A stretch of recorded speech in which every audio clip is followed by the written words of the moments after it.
সুতরাং যুবক যারা আছেন ইটিস পিটিস সব বন্ধ। যারা যুবক আছেন মনে রাখবেন, আপনার বোন রাস্তায় বের হয়, মনে রাখবেন আপনি যে মেয়েটার পিছনে যাচ্ছেন, ইভ টিজিং করছেন, আপনার বোনটাকে অন্য কেউ ইভ টিজিং করতে পারে। যদি শোনেন রুহুল আমিন হুজুর আমার বোনকে ইভ টিজিং করছে, তেঘর রেল গেটে ধরে এমন পেদানি দিবেন যাতে করে হুজুরের কোমর সোজা করতে না পারে। জোরে বলুন ঠিক কিনা? কারণ আমার বোন যে আমার বোন, তো আমার বোনের সাথে ইফটিজিং করস বেটা, তুই হুজুর নাম খাজুর হোক যাই হোস না, কারণ আমার বোনের সাথে ইফটিজিং করস, তোর এত বড় সাহস, তোর মাটির 14 হাত মাটি নিচে তোর গাড়ালাম, একবারে পুরো সাঙ্গ পাঙ্গনা সিস্টেম করে একবারে আমার দুনিয়া থেকে বিদায় করে সিস্টেম করে, কি ঠিক কিনা ভাই? ঠিক। তা আপনি যে আমার বোনের সাথে ইফটিজিং করছেন, সেটা আমার বুকের মধ্যে এত অন্তর্জ্বালা হয় না? একটু কি কষ্ট হয় না? আপনার বোনই বোন আর আমার বোন বোন না। এখন বলবেন হুজুর আমাদের সাথে অগো কিছু দোষ আছে। মা বোনেরা আপনাদেরকে বলবো, আপনারও দোষ আছে, দোষ নাই তা না।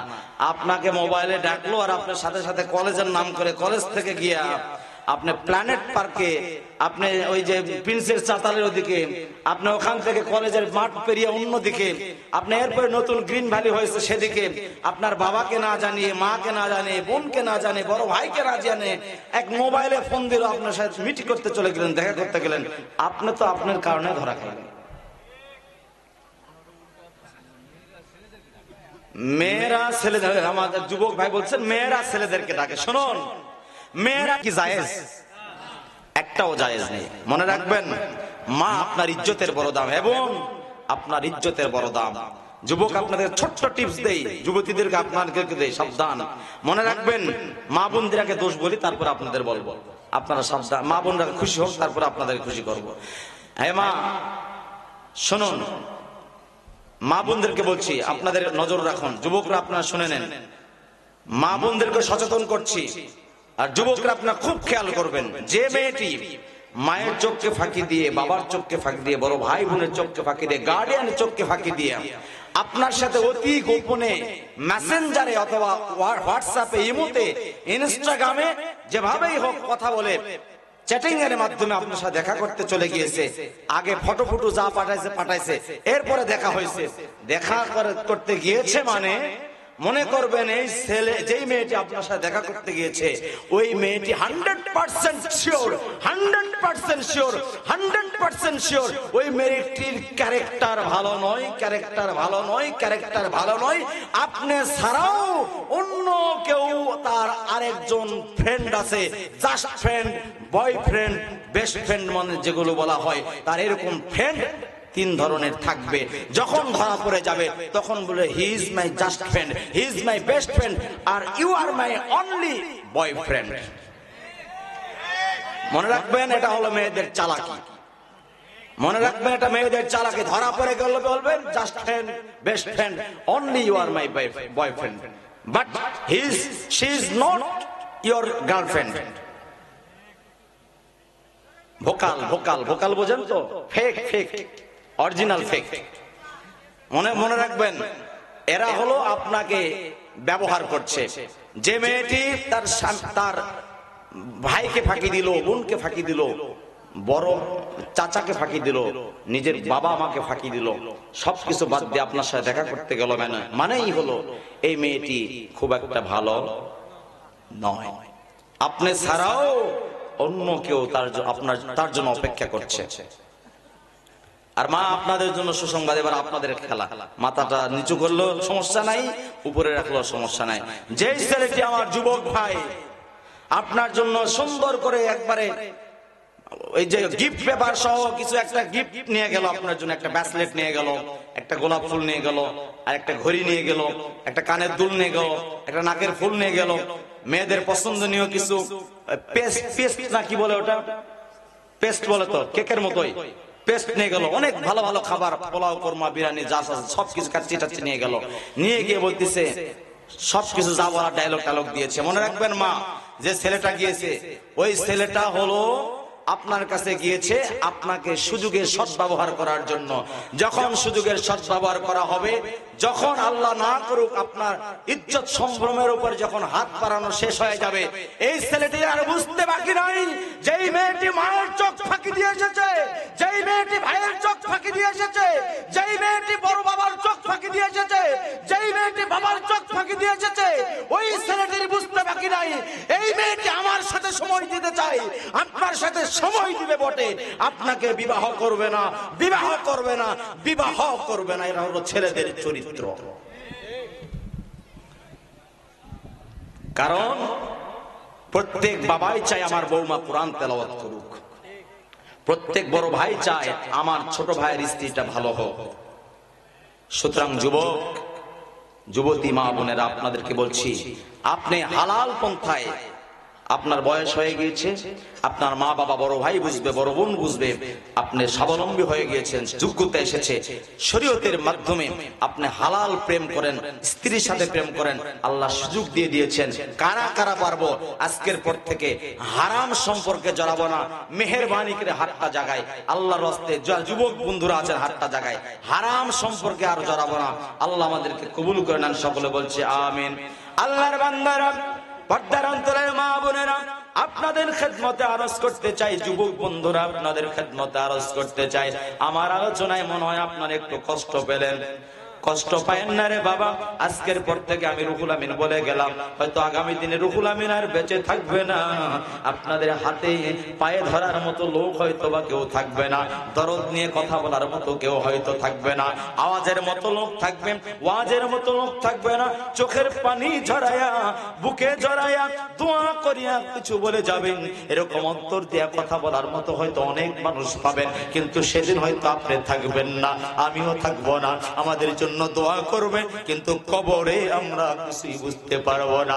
আজকে যদি আপনার পা দুখানা ধরতে হয়, যুবক আপনার পাটা আমার কাছে আগায়া দেন, আপনার পা দুখানা ধরে বলি, আপনি আল্লাহর দিকে চলেন, মসজিদের দিকে চলেন, মাদ্রাসার দিকে চলেন, আল্লাহওয়ালার দিকে চলেন, আপনার পা যত কদমে কদমে যায়, আল্লাহ তত বলে, বান্দা মাল্লাকিয়ানি বিকুরাবিল আরদি খাতিয়াতান ওয়ালা ইশরিক বি শাইআন লাকিতুহু বিমিসলিহা মাগফিরাত।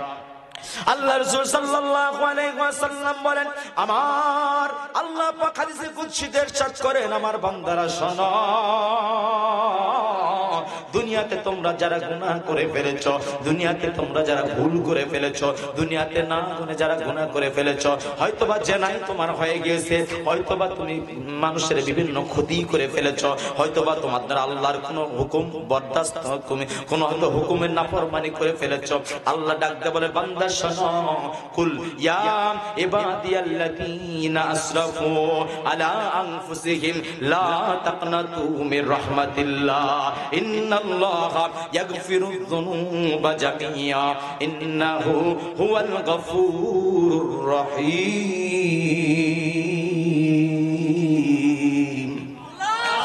আল্লাহ পাক রব্বুল আলামিন ডাক দেয়া বলেন, আমার বান্দা শোনো, গুনাহ করেছো তুমি, তওবার দরজা খোলা রেখেছি আমি, গুনাহ করেছো তুমি, চোখ দিয়া পানি ঝরা। রাসূল বলেন, কোন বান্দা যদি জাহান্নামের আগুনের ভয়ে, কোন আল্লাহর বান্দা যদি আল্লাহ ভয়ে, আল্লাহর আযাবের ভয়ে চোখ দিয়ে এক ফোঁটা মাছির মাথা পরিমাণ পানি আল্লাহর বান্দা যদি ঝরায়, সাথে সাথে আল্লাহ পাক রব্বুল আলামিন তার জীবনের সব গুনাহগুলো মাফ করে দেন। বলি সুবহানাল্লাহ। আল্লাহ পাক ডাক দিয়ে বলেন, ইল্লা মান তাবা ওয়া আমানা ওয়া আমিলা আমালান সালিহা ফাউলাইকা ইউবাদদিলুল্লাহু সাইয়্যাতিহিম হাসানাত। আল্লাহ পাক ডাক দেয়া বলেন, যারা তোমরা তওবা করবা, নেক আমলের নিয়ত করবা, নেক আমল করতে থাকবা, আমি রব তোমাদের ঘোষণা করলাম, জীবনে যত গুনাহ করেছো, যেই গুনার খবর পৃথিবীর কেউ জানে না, জীবনে এত গুনাহ করেছো যেই গুনার পরিমাণের খবর কেউ জানে না, যেই গুনার কারণে তুমি নিজেকে ধিক্কার দাও, আমি রব তোমাকে ঘোষণা করলাম, বান্দা শোনো, আমি রহমান, আমি রহিম, আমি গফফার, আমি গফুর, আমি তোমার গুনাহ দেখতে চাই না, আমি তোমাকে জাহান্নামী দেখতে চাই না। আমি তোমাকে তোমার জন্য দয়া করে আমি ভালোবেসে জান্নাত তৈরি করেছি। গুনাহ করে ফেলেছো, ইসরাফ হয়ে গিয়েছে, তুমি নিজেকে সংশোধন করার জন্য চেষ্টা করতেছো, আমিও তোমার উপর খুশি হয়ে গিয়েছি। তুমি তওবা করার কারণে তোমার জীবনের সব গুনাহগুলো আমি মাফ করে দিলাম। চিৎকার দিয়ে বলা যাবে কি সুবহানাল্লাহ। আল্লাহ পাক বলেন শুধু কি তাই না, না না, আমি আল্লাহ শুধু গুনাহ মাফ করে দিলাম, শুধু তাই নয়, জীবনে যত গুনাহগুলো করেছিলাম ওই গুনার বদলে গুনার সমপরিমাণ বা তার চাইতে বেশি পরিমাণ ইউবাদদিলুল্লাহু সাইয়্যাতিহিম হাসানাত, আমি রব ওই গুনার চাইতে বেশি পরিমাণ সওয়াব তোমার আমলনামায় গুনার পরিবর্তন করে সওয়াব দান করে দিব। চিৎকার দিয়ে বলা যাবে কি সুবহানাল্লাহ। এ আল্লাহর বান্দারা, আমরা কারা কারা আল্লাহর পক্ষ থেকে মাপ চাই? হাতটা জাগায়। আল্লাহ তুমি আমাদের মাফ করে দাও, সকলে বলছে আমিন। এ আল্লাহর বান্দারা, দুনিয়া বড় ক্ষণস্থায়ী, এই ক্ষণস্থায়ী জীবনে কেউ যখন থাকবো না, আমার কবরের খবর কেউ নিতে পারবে না। আমার কবরে কোনো বাবাও যাবে না, কোনো মাও যাবে না, আমার কোনো বন্ধু যখন যাবে না, ওই কবরের আমল দুনিয়াতেই করতে হবে কি হবে না? এ আল্লাহর বান্দারা শুনুন, আল্লাহ পাক রব্বুল আলামিন বলেন ফামান কানা ইয়ারজু লিকা রাব্বিহি ফালইয়ামাল আমালান সালিহান ওয়ালা ইশরিক বিইবাদাতি রাব্বিহি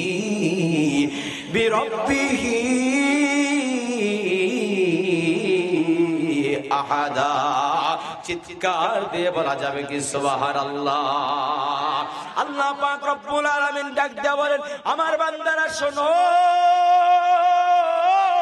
তোমরা যারা আমি রবের ভালোবাসা পাইতে চাও, আমি রবের মহব্বত পাইতে চাও, আমি রবের দিদার পাইতে চাও, আমি রবের পক্ষ থেকে নির্ধারিত জান্নাত যারা পাইতে চাও, আমি রব তোমাকে অবশ্যই দেয়া দিব।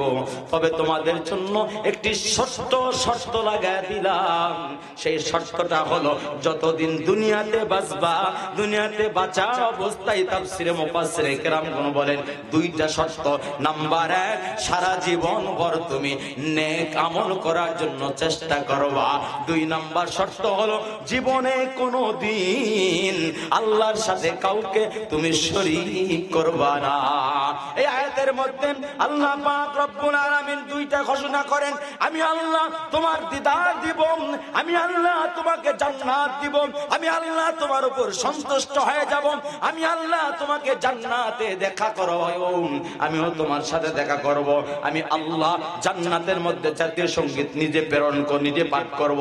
আল্লাহ বলবেন আনার রহমান আল্লামাল কোরআন খলাকাল ইনসানা আল্লামাহুল বায়ান। জান্নাতের মধ্যে মুসলমানদের জান্নাতীদের জাতীয় সঙ্গীত হবে সূরাতুর রহমান। আল্লাহ নিজে সূরাতুর রহমান তার জান্নাতি বান্দাদের সামনে, জান্নাতীদের সামনে নিজে নিজে তেলাওয়াত করবেন। চিৎকার দিয়ে বলা যাবে কি সুবহানাল্লাহ। আল্লাহ পাক রব্বুল আলামিন ডাক দিয়ে বলেন আমার বান্দা শোনো, আমি রবের ভালোবাসা পাবা, আমি রবের দিদার পাবা, আমি রবের দেওয়া জান্নাত তুমি পাবা, আমি রবের কণ্ঠে তুমি জান্নাতের মধ্যে জাতীয় সঙ্গীত সূরাতুর রহমানের তেলাওয়াত তুমি শুনবা। তবে শর্ত হলো নাম্বার 1, দুনিয়ায় যতদিন বাঁচবা নেক আমল তুমি করতে থাকবা।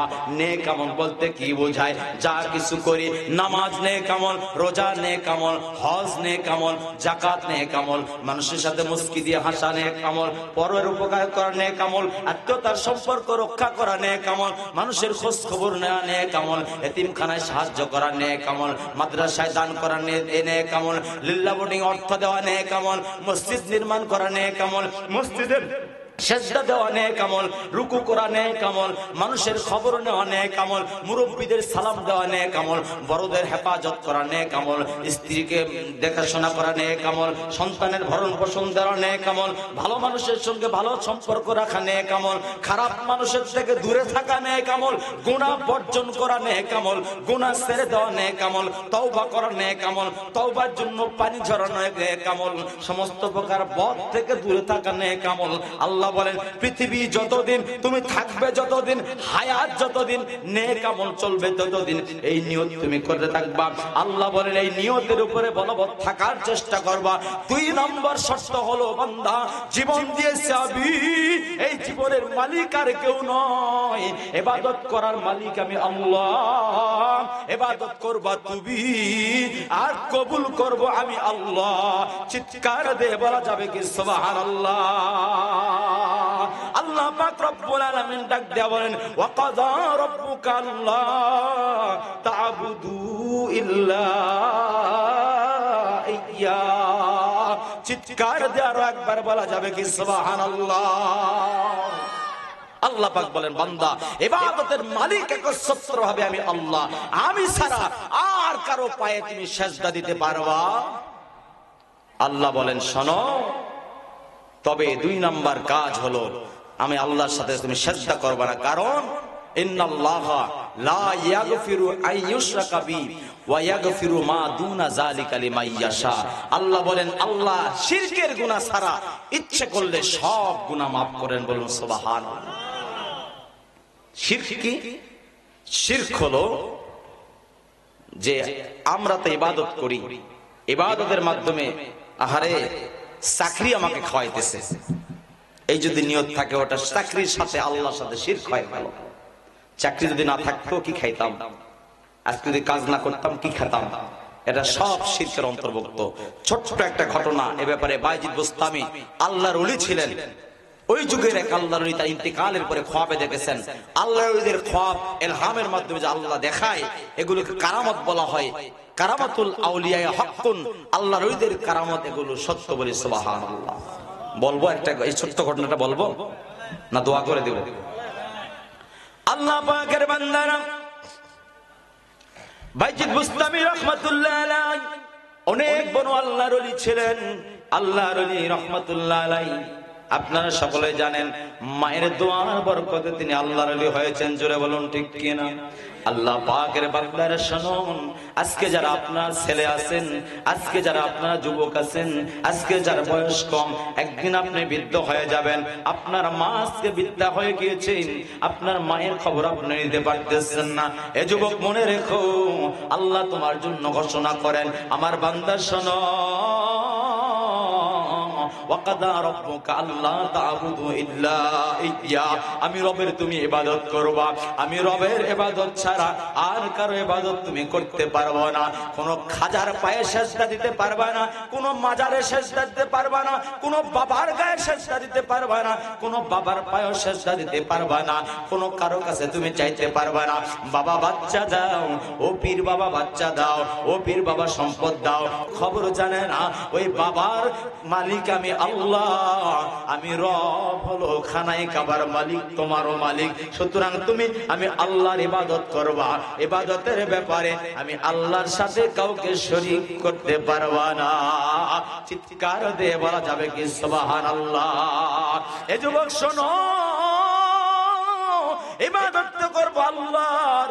ও মা জানেরা শুনুন, আপনাকেও বলছি, ও যুবক তোমাকেও বলছি শোনো, আজকে তোমার শরীরে অনেক শক্তি আছে, তোমার কথায় অনেক মানুষ নড়াচড়া করে, তুমি থাপ্পড় দিলেই অনেক মানুষ ভয়ে কান্নাকাটি করে, এমনকি ছোট বাচ্চারা ভয়ে পেশাব করে ফেলে দেয়। এমনকি তুমি জানো না তোমার এক ডাকে 100 হুন্ডে এক মুহূর্তের মধ্যে হাজির হয়ে যায়। কিন্তু চিন্তা করে দেখো, আগের দিনে যারা প্রেসিডেন্ট ছিল, আগের দিনে যারা প্রধানমন্ত্রী ছিল, ভয়ে এখন বাড়িতে ঘুমাইতে পারে না।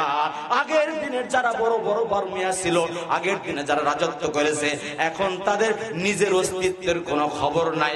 মনে রাখবা, টুডে ও টুমেরো আমি যদি মানুষের উপর জুলুম করি, আল্লাহ রাসূল বলেন জুলুম হলো এমন একটা এমন একটা পাপ যে পাপের ক্ষমা আল্লাহ পাক রব্বুল আলামিন করেন না।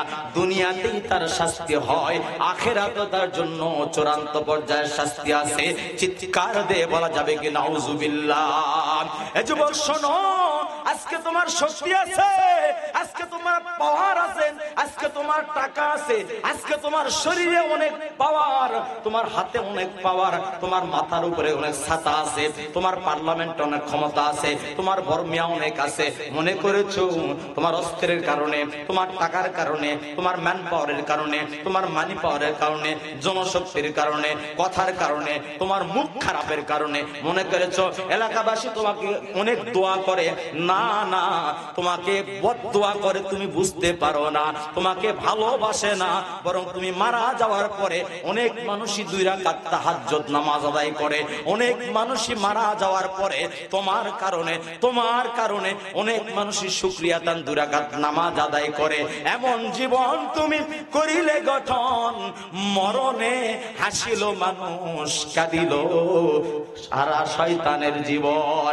আর আল্লাহ বলতেছেন কবির মাধ্যমে, এমন জীবন তুমি করিবে গঠন, মরণে হাসিবে তুমি, কাঁদিবে ভুবন। প্রথম যেদিন তুমি এসেছিলে হবে, কেঁদেছিলে তুমি, হেসেছিল সবে। আবার এমন জীবন তুমি করিবে গঠন, মরণে হাসিবে তুমি, কাঁদিবে ভুবন। ওসমান রাদিয়াল্লাহু তাআলা আনহু মনে হয় সারা জীবন শুধু হাসতে হাসতে জীবন পার করে দিয়েছে। হযরত ওসমান মনে হয় সারা জীবন হাসতে হাসতে জীবন পার করছে। আবু বকর রাদিয়াল্লাহু আনহু মনে হয় হাসতে হাসতে জীবন পার করে দিয়েছে। তো এদের চাইতে বড় মানুষ কি পৃথিবীতে কেউ আছে? তা তারাও যদি কাঁদতে কাঁদতে জীবন পার করে দেয়, আল্লাহ বলেন ফালিয়াদহাকু কলিলাও ওয়ালিয়াবকু কাসীরাও। দুনিয়াতে চলবা তো নিজেকে তুমি নাই করে দাও, মুতু কাবলাল মাউত। তুমি নিজেকে দুনিয়াতে একবার মেরে ফেলো, তোমার আমিত্বকে মিটায়া দাও, নফসানিয়াতকে মিটায়া দাও। আল্লাহ রাসূল বলেন মান তাওয়াদা লিল্লাহ রাফাহুল্লাহ। যে নিজেকে আল্লাহর জন্য, আল্লাহকে খুশি করার জন্য মানুষের সামনে নিজেকে ছোট করে, সব সময় নিজেকে নম্র ভদ্র করে, আল্লাহ পাক বলেন দুনিয়াতেও ওকে আমি সুখ শান্তিতে রাখবো, দুনিয়াতেও ইজ্জত দেব, আখিরাতেও তাকে ইজ্জত দেব। বলি সুবহানাল্লাহ। আগো আল্লাহর বান্দারা, আপনাদের খেদমতে আরজ করতে চাই, আলোচনা অনেক দীর্ঘ করে আপনাদের সময় নষ্ট করব না। জাকারা ভাই তবারক আছে নাকি? তবারক যখন আছে তাহলে আর 10 মিনিট টানা যায়। আমি আপনাদের আর কষ্ট করব না, শুধুমাত্র আপনাদের খেদমতে এতটুকুই করতে চাই। আমার চাইতো প্রধান বক্তা আছে, সেটা হলো তবারক, যিনি কখনো ফাঁকি দিবে না, রান্না করবে কে, সেটা হলে আমাদের জন্য বড় মোবারক। বলি সুবহানাল্লাহ।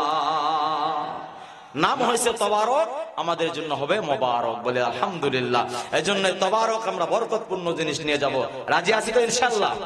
আল্লাহর বান্দারা, হযরত বাইজিদ বিস্তামী রাহমাতুল্লাহ আলাইহি যখন তিনি ইন্তেকাল করলেন, ইন্তেকালের পরে ওই যুগে আল্লাহর ওলি খ্বাবের মধ্যে দেখলেন আল্লাহর ওলি বাইজিদ বিস্তামী রাহমাতুল্লাহ আলাইহি জান্নাতের মধ্যে সাইর করতেছেন, ঘুরতেছেন, ভ্রমণ করতেছেন। চিৎকার দিয়ে বলা যাবে কি সুবহানাল্লাহ। আল্লাহ বললেন ওয়াকাদা রাব্বুকা আল্লা তা'বুদু ইল্লা ইয়্যাহু ওয়া বিল ওয়ালিদাইনি হাসানা। ও আমার আল্লাহর বান্দারা শুনুন, বাইজিদ বুস্তামি রাহমাতুল্লাহ আলাইহি জান্নাতে যখন সাইর করতেছিলেন, ওই সময় আল্লাহর ওলি জিজ্ঞাসা করলেন স্বপ্ন যুগে, ভাই বাইজিদ আপনার সঙ্গে আল্লাহ তাআলা কেমন ব্যবহার করেছেন? বাইজিদ বুস্তামি রাহমাতুল্লাহ আলাইহি জবাব দেন, ওগো আল্লাহর ওলি শুনুন, আল্লাহ তাআলা আমার সঙ্গে ভালো আচরণ করেছে, আমাকে আল্লাহ তাআলা দয়া করে জান্নাত দিয়ে দিয়েছেন। বলি সুবহানাল্লাহ। তবে আমি ধরা পড়েই গিয়েছিলাম, আল্লাহ আমাকে দয়া করে ধরা থেকে মাফ করে জান্নাত দিয়ে দিয়েছেন। এবার আল্লাহ জিজ্ঞেস করেন, বাইজিদ কি এমন কারণে ধরা পড়ে গেলেন, জানতে চাই, জানাবেন নাকি? বাইজিদ বুস্তামি রাহমাতুল্লাহ আলাইহি বলেন, আল্লাহর ওলি শুনুন, আমার ইন্তেকালের পরে আমাকে তো কবে মার রব্বুকা ওমা দিনুকা ওমান হাজার রাজুলের পরে আল্লাহ পাকের বাশির মুবাশশির দুজন ফেরেশতা এসে আমাকে জিজ্ঞেস করেন আপনি আল্লাহর জন্য কি নিয়ে এসেছেন? আল্লাহ পাকের গায়বী আওয়াজ থেকে বলা হয় ভাইজির আমার বাশির মুবাশশির ফেরেশতা তোমাকে জিজ্ঞেস করেছে, সব উত্তর তুমি দিয়েছো, আমি গায়বী ভাবে তোমাকে কবরের মধ্যে একটা প্রশ্ন জিজ্ঞেস করি, বলো তো ভাইজিৎ তুমি আমার জন্য কি নিয়ে এসেছো? দুনিয়াতে কি করতে পেরেছো? কোন আমলটা তুমি আমার জন্য দুনিয়া থেকে নিয়ে এসেছো? ভাইজিৎ বলে আল্লাহর ওলি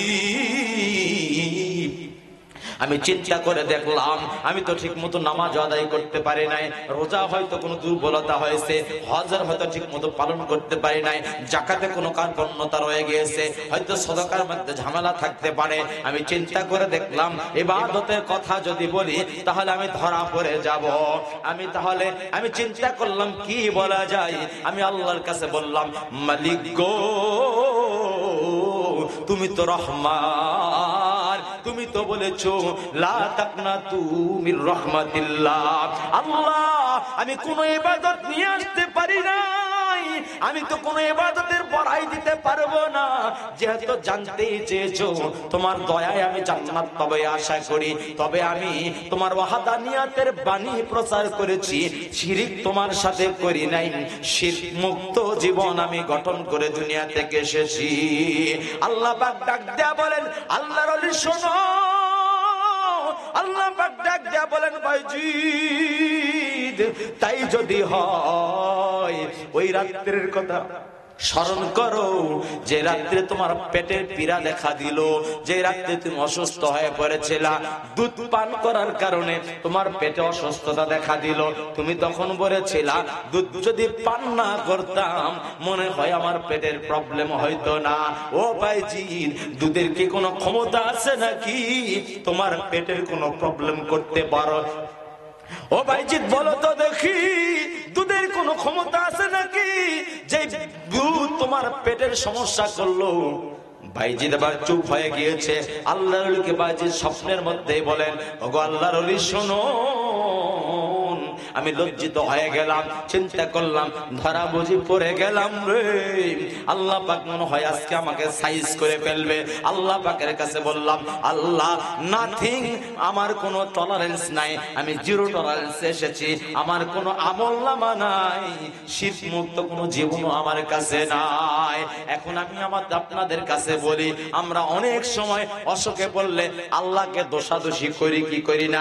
বিপদ যত দেয় আল্লাহ শুধু আমাকে দেখে আর কাউকে দেখে না, যত বিপদ আল্লাহ আমার উপর দিয়েছে এরকম কথা বলি কি বলি না?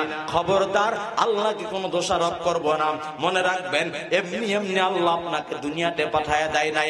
আল্লাহ বলেন ওয়ালা নাবলু ওয়ান্নাকুম বিশাইইম মিনাল খাউফি ওয়াল জু'i ওয়া নাকসিম মিনাল আমওয়ালি ওয়াল আনফুসি ওয়াত তামারাত ওয়া বাশশিরিস সাবিরিন আল্লাযীনা ইযা আসাবাতহুম মুসিবাতুন ক্বালু ইন্না লিল্লাহি ওয়া ইন্না ইলাইহি রাজিউন।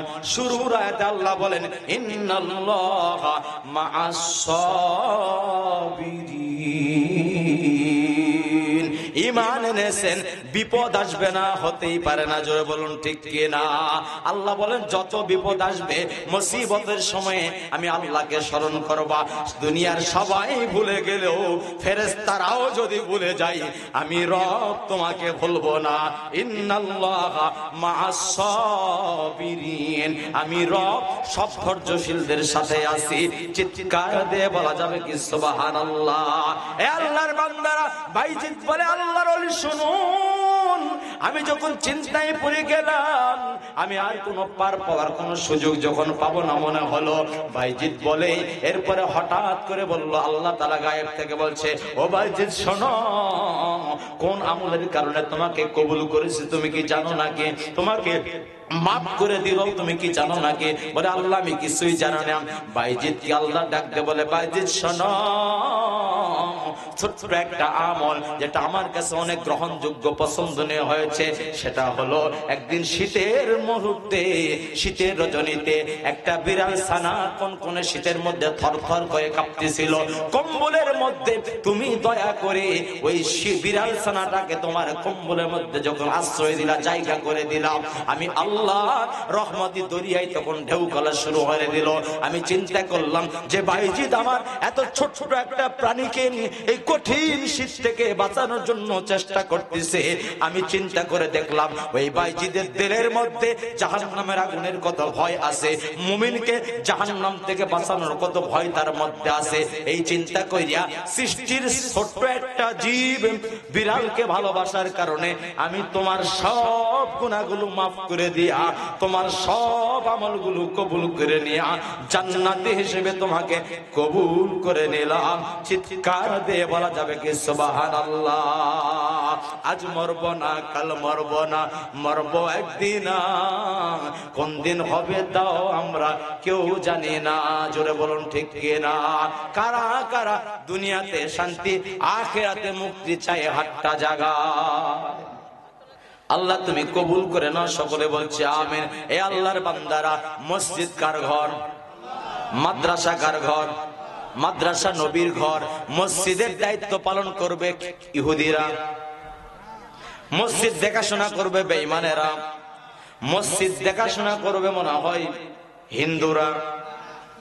তাহলে মসজিদ যদি আল্লাহর ঘর হয়, এটা নির্মাণ করার দায়িত্ব মুসলমানের না বেঈমানের? নামাজ পড়ার দায়িত্ব হিন্দুদের, মিনার করে দেওয়ার দায়িত্ব, ইমাম রাখার দায়িত্ব হলো বৌদ্ধদের। তাই যদি হয়, তা যদি কেউ না পারে, মুসলমানের যদি হয়, আল্লাহ ডাক দেয়া বলেন ফিলিস্তিনে যাইতে পারো না। ফিলিস্তিনের মুসলমান যখন ভয় পেয়ে গিয়েছিল, তখন কিন্তু বাইতুল মাকদাসটা তারা হারিয়ে ফেলেছিল। একজন সুলতান সালাউদ্দিন নাই, এই জন্য বাইতুল মাকদাস আর উদ্ধার নাই। তুমি আজকে যদি মসজিদের সঙ্গে সময় না দাও, তুমি আলেমের সাথে যদি সময় না দাও, মসজিদ যদি ইট দান না করো, সিমেন্ট যদি দান না করো, বালি যদি দান না করো, মনে রেখো বাইতুল মাকদাসকে ক্ষতিগ্রস্ত করেছে যারা, ওই লোকগুলোই তোমার মসজিদেও তালা লাগাবে। বেশি দিন বাকি নাই, তারা তোমার দেশেও মাইল ফলক টার্গেট করে আছে, কোন মুহূর্তে জানি তোমার মাদ্রাসায় তালা লাগাবে, হাফেজে কোরআন হওয়ার পথগুলো বন্ধ করতে চায়। আলহামদুলিল্লাহ, তামাম পৃথিবীর মধ্যে সবচাইতে নাম্বার 1 হাফেজে কোরআন এবং সবচাইতে বেশি হাফেজে কোরআন পৃথিবীতে সবচাইতে বেশি মসজিদ বাংলাদেশে আছে বলি আলহামদুলিল্লাহ। চিৎকার দিয়ে আরো একবার বলা যাবে কি আলহামদুলিল্লাহ।